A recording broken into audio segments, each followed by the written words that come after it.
အိမ်ထဲမှာပဲစိုက်တယ်အင်ဒိုဆလရွက်နဲ့မာလာအကင်စားမယ်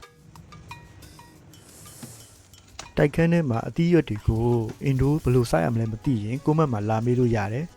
ဈေးသွားရင်းနဲ့ကြက်ကလီစာနဲ့ဦးလေးတွေလက်လက်ဆက်ဆက်ရခဲ့လို့မာလာအကင်လောက်စားဖို့အကြောင်းဖန်လာတယ်ဗျာကြက်ဦးတွေကိုအကင်ကင်တဲ့ခါကျရင်တခြားကလီစာတွေနဲ့ရှုပ်ထွေးမနေအောင်လို့အခုလိုမျိုးအထုံးလေးတွေထုံးပြီးတော့ခြီထားလိုက်မယ်ပုံမှန်ဆိုရင်တော့အကင်ကိုအပြင်မှာပဲစားပြစ်တယ်မိုးရင်းမလို့ဘိုင်မကောင်းမှကြောက်တာရယ်ဒီရပိုင်းကုန်ကျစရိတ်တွေများလို့ဘတ်ဂျက်ချွေတာကျင်တာရယ်ကြောင့်အခုလိုမျိုးအိမ်မှာပဲလှုပ်စားလိုက်တာပေါ့ကျဲနှလုံးထဲကသွေးကလေးတွေထဲမှာဘက်တီးရီးယားတွေရှိနေတာကြောင့်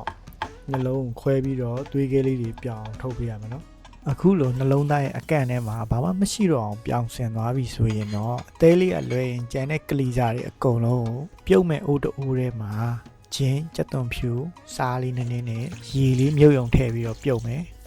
ကျွန်တော်ဟိုးရှိအရင်ဗီဒီယိုတွေထဲမှာမာလာအနှစ်ချက်တာမှတ်မိလားအဲ့ဒီမာလာအနှစ်ကိုကလီစာနဲ့နှပ်ဖို့အတွက်အခုတခါတည်းပြင်ဆင်ထားမယ်မာလာအနှစ်ဘယ်လိုချက်လဲမသိရင်ကျွန်တော်ရဲ့ဗီဒီယိုထိတ်ဆုံးမှာပင်ထောက်ထားလို့အဲ့ဒီမှာသွားကြည့်လို့ရတယ်နော်မာလာအနှစ်ထဲကိုခရုစီတစ်စုံပဲငံပြားရီတစ်စုံထည့်ပြီးတော့စားလေးနည်းနည်းဖြူးပြီးငွေထားလိုက်မယ်ဗျကလီစာပြုတ်တာ9မိနစ်6မိနစ်လောက်နေရင်အသေးလေးထဲအဖုံးအုပ်ပြီးမိပိတ်ထားလိုက်ရင်ရပြီသဲလေးတွေကနူးညံ့တော့အကြာကြီးပြုတ်เสียမလို့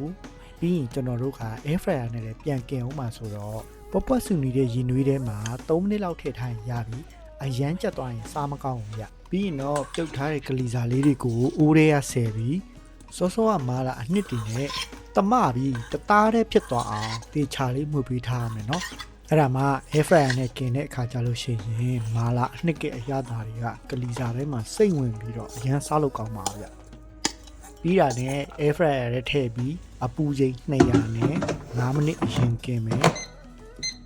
စောစောကလည်းကလီစာတွေကပြုတ်ပြီးသားဆိုတော့အပူချိန်200နဲ့5မိနစ်กินပြီးရင်ဟိုဘက်ဒီဘက်လေးနည်းနည်းမှွေပေးလိုက်ပြီးရင်နောက်ထပ်5မိနစ်အပူချိန်200နဲ့ထပ်กินလိုက်တယ်ဆိုရင်